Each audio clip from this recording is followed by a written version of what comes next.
कांग्रेस ने नगरपालिका और नगर पंचायत चुनाव में जोरदार मुकाबला देने का ऐलान किया। कार्यकर्ताओं का कहना है कि नतीजे कुछ भी हो, कांग्रेस का चिन्ह जनता तक पहुंचेगा। सतीश पाटिल ने कहा कि विरोधियों का यह कहना कि कांग्रेस का चिन्ह नहीं है, उनका अध्ययन कमजोर होने का प्रमाण है। कोल्हापुर जिले में अधिकांश क्षेत्रों में कांग्रेस का प्रतिनिधित्व है। पाटिल ने आगे कहा कि महाराष्ट्र की जनता निराश है और राज्य गलत दिशा में जा रहा है। नगरपालिका नगर परिषदच्या निवडणुका राज्यामध्ये चालू आहेत। प्रदेश अध्यक्ष असतील, विजय वड्डेटीवार जे असतील, थोरात साहेब आहेत किंवा आमचे सगळे नेते मंडळी, सुनील केदार आहेत, यशोमती ठाकूर आहेत, सगळे आपापल्या जिल्ह्यामध्ये आणि आपापल्या विभागामध्ये ताकदीनं प्रचारामध्ये त्या ठिकाणी आहेत।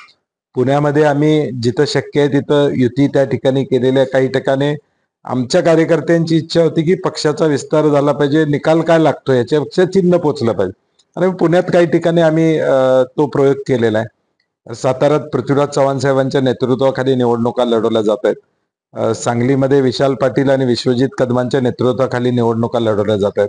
सोलापूरमध्ये प्रणिती शिंदेच्या नेतृत्वाखाली निवडणुका सुरू आहेत, आणि कोल्हापूरमध्ये आम्ही इंडिया आघाडी, महाविकास आघाडी म्हणून जिथं शक्य आहे तिथं आघाडी करून आम्ही या निवडणुकीला सामोरं जातोय। विरोधकांचं म्हणणं असं आहे की कोल्हापूर, सांगली, सातारा आणि सोलापूरमध्ये काँग्रेसचं चिन्हच गायब झाले आणि मला वाटतं अभ्यास कच्चा आहे विरोधकांचा, आणि काही माध्यमांमध्ये पण हे आले त्यांचाही अभ्यास कच्चा आहे असं मला म्हणावं लागेल। कारण की या नगरपालिका नगर परिषदा बऱ्याच अंशी आपण आघाडी म्हणून अनेक ठिकाणी लढवत असतो। आता वडगावमध्ये आम्ही विद्याताई पोळ म्हणजे यादव साहेबांची आघाडी, काँग्रेस प्रणित आघाडी, आम्ही 15 वर्ष काँग्रेस प्रणित आघाडी म्हणूनच लढवतो।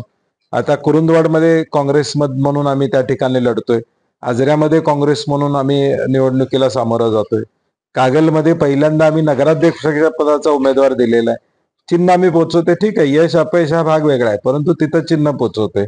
पन्हाळ्यामध्ये आमचे काँग्रेस प्रणित आघाडीचे 2 बिनविरोध निवडून त्या ठिकाणी आलेले आहेत।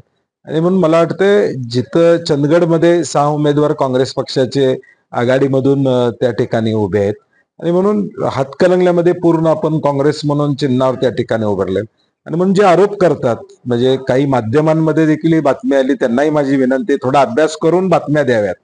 विरोधक बोलायला हरकत नाही, भाजपनं बोलायला काय हरकत नाही, परंतु माध्यमांमध्ये देखील किमान अभ्यास करणं गरजेचं आहे। कुठं कुठं चिन्हावर, मॅक्झिमम चिन्हावर आम्हीच उभारलोय कोल्हापूर जिल्ह्यामध्ये।